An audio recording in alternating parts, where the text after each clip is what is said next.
For today's video nga guys is gagawa tayo ng paper plane. First step is kumuha kayo ng isang pirasong papel. First step is i-fold nyo ng palengthwise. Siguraduhin nyo nga palang pantay dahil sa isang pagkakamali is mahirapang kampuin ito.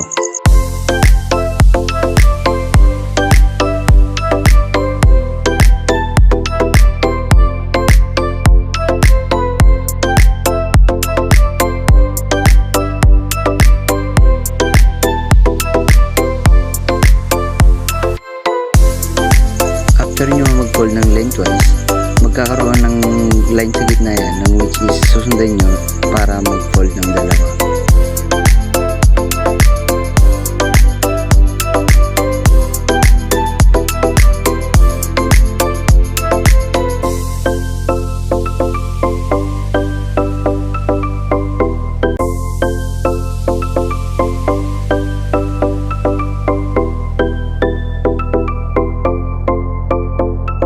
So yan guys, ganito na nga magiging itsura nya.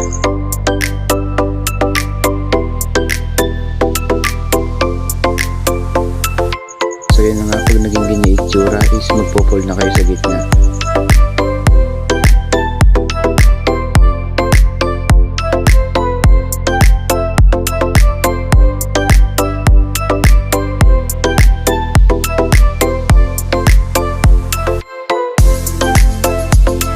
So pag naging ganyan na nga itsura is uulit nyo ulit ang ginawa nyo sa kanina.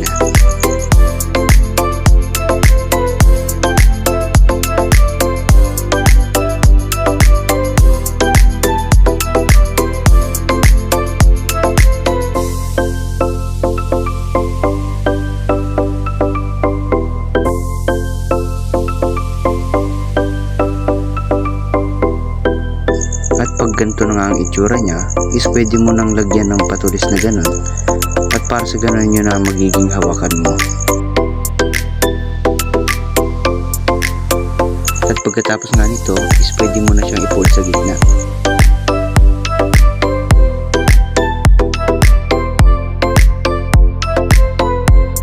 At pag ganyan na nga ang itsura nya is pwede ka nang gumawa ng magiging pakpak nya.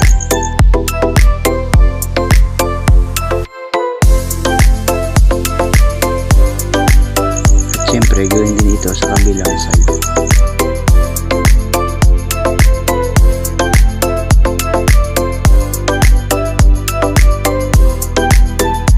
At ayun, natapos na ang ating paper plane.